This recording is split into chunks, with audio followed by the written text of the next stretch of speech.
नसीराबाद में corona case वधण बाद शहर के सील कयो वियो आहे। डीसी कंबर शिदात कोट जे हुकुम ते इंतजामिया नसीराबाद शहर के मुकम्मल तौर सील करे छॾियो आहे। ख़बर ॾियूं पिया तव्हां खे नसीराबाद में कोरोना केस वधण खां पोइ शहर के सील कयो वियो आहे। डीसी कंबर शिदात कोट जे हुकुम ते इंतजामिया नसीराबाद शहर के मुकम्मल तौर सील करे छॾियो आहे। आगाह कंदा आहियूं तव्हां खे कोरोना जे मुसलसल केसनि में इज़ाफ़े खां पोइ मुख़्तलिफ़ शहरनि में लॉकडाउन जो सिलसिलो जारी आहे। नसीराबाद में भी कोरोना केस वधण बाद शहर के सील कयो वियो आहे। डीसी कंबर शिदात कोट जे हुकुम ते इंतजामिया नसीराबाद शहर के मुकम्मल तौर सील करे छॾियो आहे। तव्हां खे आगाह कयूं पिया त नसीराबाद में कोरोना केस वधण बाद शहर के सील कयो वियो आहे। डीसी कंबर शिदात कोट जे हुकुम ते इंतजामिया नसीराबाद शहर के मुकम्मल तौर ते सील करे छॾियो आहे। ख़बर ॾींदा आहियूं तव्हां खे नसीराबाद मां, जिते कोरोना केस वधण बाद शहर के सील कयो वियो आहे। डीसी कंबर शिदात कोट जे हुकुम ते इंतजामिया नसीराबाद शहर के मुकम्मल तौर सील करे छॾियो आहे। तव्हां खे आगाह कयूं पिया त सिंध हुकूमत जे हुकुमनि खां पोइ मुख़्तलिफ़ शहरनि में केसनि में इज़ाफ़े खां पोइ स्मार्ट लॉकडाउन जो सिलसिलो जारी आहे। जिते केस वधंदा पिया वञनि उते स्मार्ट लॉकडाउन कयो पियो वञे। नसीराबाद में कोरोना केस वधण बाद शहर के सील कयो वियो आहे। डीसी कंबर शिदात कोट जे हुकुम ते इंतजामिया नसीराबाद शहर के मुकम्मल तौर ते सील करे छॾियो आहे। नसीराबाद में तव्हां खे आगाह कयूं पिया, जिते कोरोना केस वधण बाद शहर के सील कयो वियो आहे। डीसी कंबर शिदात कोट जे हुकुम ते इंतजामिया नसीराबाद शहर के मुकम्मल तौर सील करे छॾियो आहे। नसीराबाद में कोरोना केस वधण बाद शहर के सील कयो वियो आहे। डीसी कंबर शिदात कोट जे हुकुम ते इंतजामिया नसीराबाद शहर के मुकम्मल तौर ते सील करे छॾियो आहे। तव्हां खे आगाही ॾियूं पिया, नसीराबाद में कोरोना केस वधण बाद शहर के सील कयो वियो आहे। डीसी कंबर शिदात कोट जे हुकुम ते इंतजामिया नसीराबाद शहर के मुकम्मल तौर सील करे छॾियो आहे।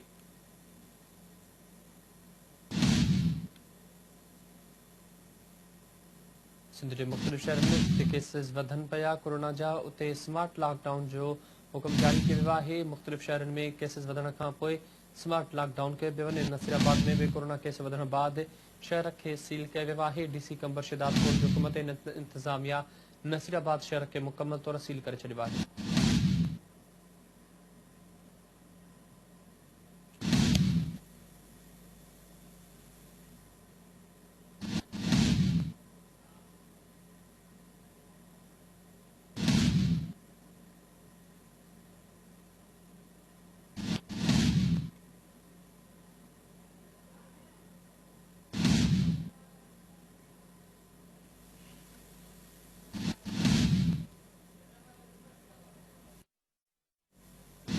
तव्हां खे ख़बर ॾियूं पिया नाज़रीन, नसीराबाद में कोरोना केस वधण बाद शहर के सील कयो वियो आहे। डीसी कंबर शिदात कोट जे हुकुम ते इंतजामिया नसीराबाद शहर के मुकम्मल तौर ते सील करे छॾियो आहे। तव्हां खे आगाह कंदा आहियूं त मुख़्तलिफ़ शहरनि में कोरोना केसिस में इज़ाफ़े खां पोइ सिंध हुकूमत जे हुकुमनि ते स्मार्ट लॉकडाउन जो सिलसिलो जारी आहे। नसीराबाद में कोरोना केस वधण बाद शहर के सील कयो वियो आहे। डीसी कंबर शिदात कोट जे हुकुम ते इंतजामिया नसीराबाद शहर के मुकम्मल तौर ते सील करे छॾियो आहे।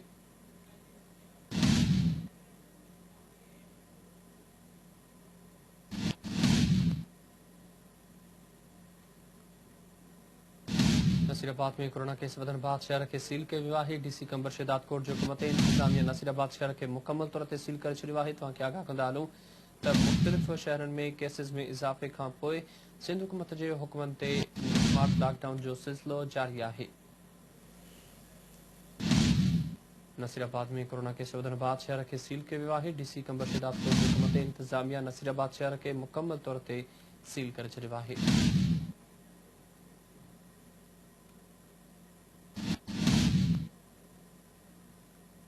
नसीराबाद में कोरोना केस वधण बाद शहर के सील कयो वियो आहे। तफ़सील मालूम कंदासीं। अल्लाह बख्श कुरैशी लाइन ते मौजूद आहे।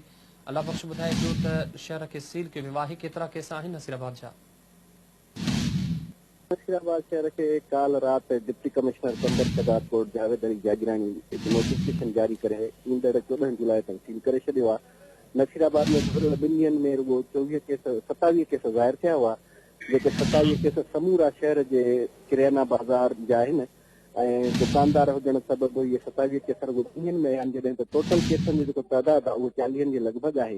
अहिड़ी सूरत खां पोइ काल डिप्टी कमिश्नर कंबर शिदात कोट नोटिफिकेशन जारी करे नसीराबाद शहर खे 14 जुलाई ताईं सील करे छॾियो आहे। नसीराबाद शहर जा समूरा कारोबार बंदि कराया विया आहिनि। सिर्फ़ सब्जी, फ्रूट, मच्छी, गोश्त ऐं मेडिकल स्टोर वारा दुकान खुलियल आहिनि। बाक़ी समूरनि कारोबारनि खे बंदि करायो वियो आहे। बंदि कराया विया आहिनि। ॿिए तरफ़ शहरनि जो इहो चवणु आहे वापारी बिरादरीअ जो त जेके दुकानदार पॉज़िटिव आया आहिनि उन्हनि जा कारोबार बंदि कराया वञनि ऐं उन्हनि जा ई दुकान सील कराया वञनि जेकी पॉज़िटिव केस आहिनि। जेकी नॉन पॉज़िटिव आहिनि ऐं बाक़ी जेको शहर आहे कपड़े बाज़ार आहे रेशम गली आहे उन्हनि खे खुलियो रखियो वञे हा त उहे पंहिंजो कारोबार करे सघंदा। छो जो जेकी केस पॉज़िटिव आया आहिनि एतिरा केस हर शहर में मौजूदु आहिनि, रुॻो नसीराबाद में न आहिनि। उन्हनि जो इहो ई चवणो हुयो त जेकॾहिं नसीराबाद जे बाक़ी इलाइक़नि खे ठीकु खोलियो आहे, वेंदो अल्लाह त बख़्श, माण्हू कारोबार महिरबानी करे अवां सघंदा। तफ़सील